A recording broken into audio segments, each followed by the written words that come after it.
You have server workloads that you want to deploy to Azure, and you want to know how to get started. Great news, you have come to the right place. My name is Eric Boyd. I am an Azure MVP, a Microsoft Regional Director, and the founder of ResponsiveX, where we help customers run workloads and develop applications in Azure. If you have workloads that require you to have control of the underlying operating system so that you can manage the configuration of the servers and application installations, then Azure Virtual Machines is a great fit for you.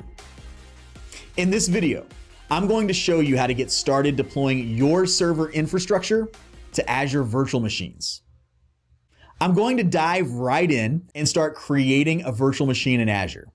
I'll navigate to the Azure portal by going to portal.azure.com in my web browser. If I click the Create a Resource button in the upper left-hand corner of the portal, I can start creating resources in Azure. I can browse through the categories and find the item I'd like to create. For example, if I wanted to create a Windows or Linux virtual machine, I'd start in the Compute category. You'll notice the See More in Marketplace link. If you click that, it will take you into the marketplace, where you will find thousands of applications and pre-built solutions from Microsoft and Microsoft partners. This can certainly help you accelerate your deployment timelines by taking advantage of pre-built solutions from the marketplace.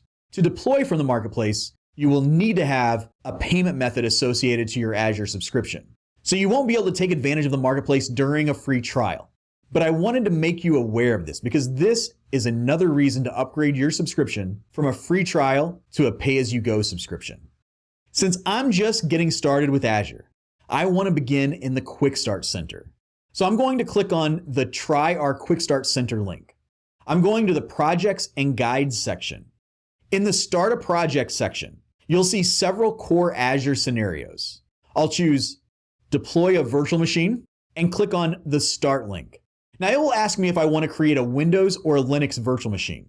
I'm going to choose Windows Virtual Machine and click Learn More to see more details about this scenario, including a reference architecture diagram, recommendations, and even ways to optimize cost, including information about what's available to me in the free account. I'm going to click the Create button now to start configuring my Windows virtual machine. It's going to ask me for some basic information. First, I need to pick what subscription I'd like to deploy my virtual machine into. Next, I'll pick a resource group. A resource group is just a container of multiple resources used for an app. In this case, I am just creating a single VM, so I'm going to name the resource group using the name of my virtual machine. I'll prefix it with RG- for resource group, and I'll enter Azure Demo and I'll suffix it with WS for Windows Server. I'll tab to the next text box and name the virtual machine. Now I need to select a physical location for my virtual machine. If I click on and expand this list of regions, I'll see a list of the available Azure regions. This list of regions might be a little intimidating, but in the video of this series titled Understanding Azure Geographies and Regions, I provide an overview of the Azure global infrastructure and help you determine which regions are right for you and your workloads. If you haven't seen that video, I'd encourage you to check it out. You'll see the availability options that we can choose from right here. I'm going to tell it that I don't need infrastructure redundancy for this workload. If you want to learn more about availability zones and the high availability of the Azure infrastructure, check out the Select an Azure Region video that is part of this series. I'm going to select Standard in the dropdown next to Security Type, but you'll notice there are additional capabilities available for trusted launch and confidential virtual machines with capabilities like Secure Boot, virtual TPM chips, and hardware-based trusted execution environments. Then I'll get to pick the image that I want to use for this virtual machine. At the very top, we see Linux distros. At the bottom, we see the Windows Server options as well. I'm going to create a Windows Server VM. You'll see Windows Server 2016 Data Center Edition defaulted for me, but I would like to deploy Windows Server 2022.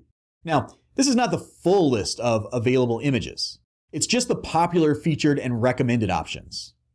If you wanted to browse the full marketplace, You can do that by clicking See All Images, which is what I'm going to do now. Windows Server 2022 Data Center Azure Edition was an option in the list. But Azure Edition does not have a GUI, and I want a GUI, so I'm not going to select the Azure Edition of Windows Server 2022. Instead, I'm going to find and select Windows Server 2022 Data Center.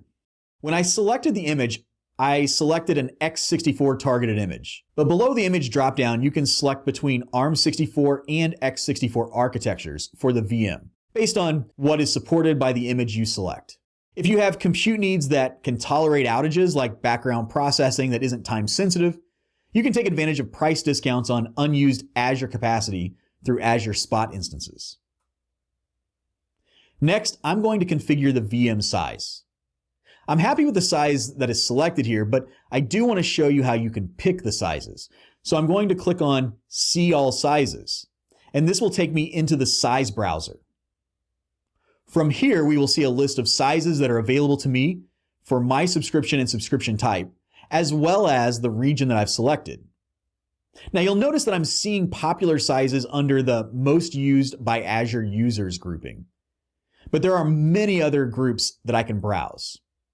At the top, it says it's showing me some number of sizes, and using the filters at the top, I can narrow into the sizes I'm interested in for my workload.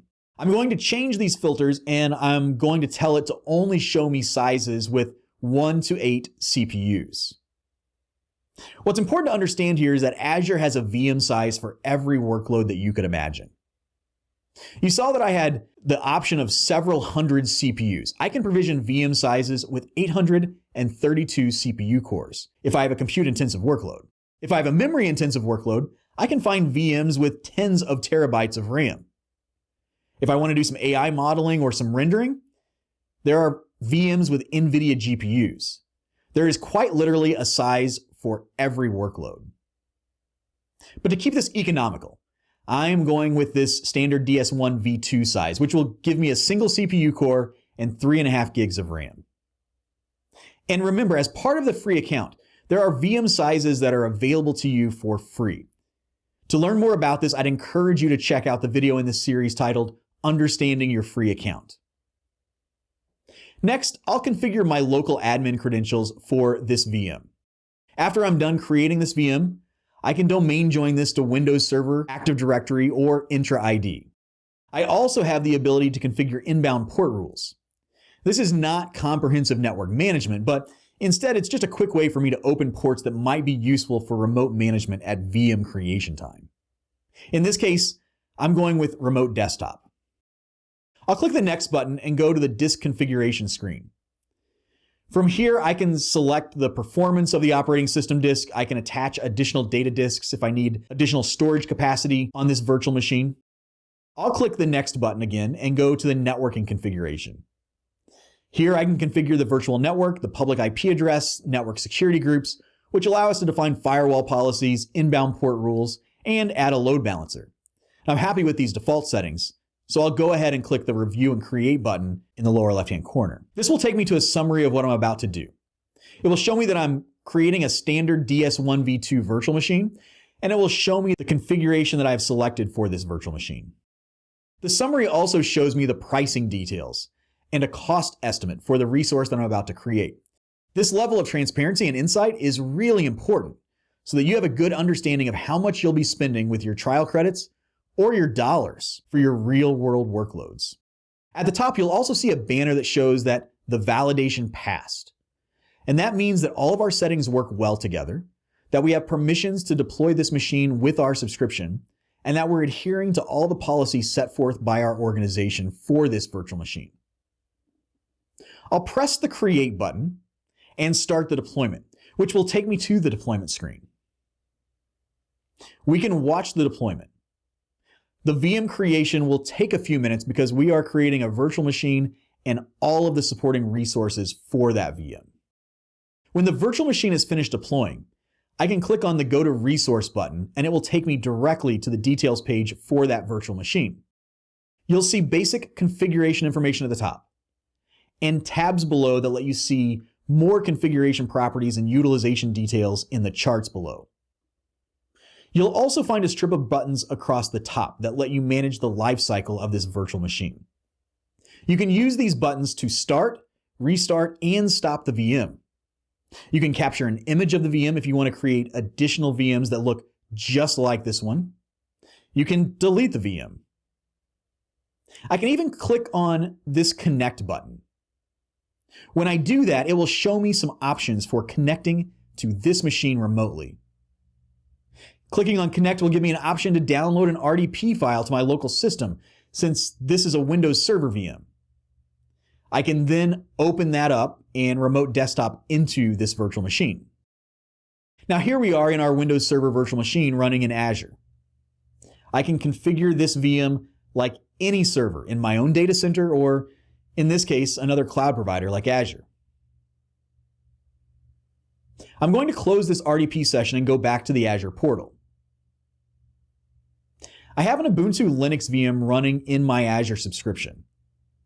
And if I browse to my Azure portal dashboard, you can see an Ubuntu Linux tile that I've previously pinned to my dashboard. If I click that tile, it will take me directly to the details for this Ubuntu Linux VM. I can also use this search box at the top, and I'm going to do just that. I'm going to type in Ubuntu. In the search results, I see services that match that search criteria. Now, not by name, but Azure knows that if I'm looking for Ubuntu Linux, then I might be looking for virtual machines. Then below, I see the resources in my subscription that match that search criteria. I also see resource groups that match that search criteria. Now I'm looking for that virtual machine. And the good news is that I see the resource types on the right-hand side with their corresponding icon. And I'm going to click on the Ubuntu VM. And it's going to take me into the details for that virtual machine. It looks just like the Windows Server. I see the basic overview at the top and the details and charts at the bottom. I even see the same strip of buttons at the top. If I click the connect button this time, downloading an RDP file is not an option. Azure knows this is a Linux VM, and we're not going to remote desktop into it. Instead, we'll SSH into it. And if I click on SSH, the portal will show me a pre-formatted SSH command that I can copy to my clipboard, paste into a terminal or command prompt window, and start my SSH session with that virtual machine that is running in Azure. In seconds, I will be SSH'd into this VM running in Azure. I can do things like run top and get a list of running processes, or whatever else I need to do to manage this Linux virtual machine. I'm going to close these connections and wrap up this demo of Azure virtual machines. In the next video of this series, I will show you how you can use Azure App Service to run your web app workloads. Before I wrap up, I'd like to invite you to join me at our weekly Azure Live Q&A session. During the 30-minute session, I will host an interactive and live Q&A to answer your Azure questions.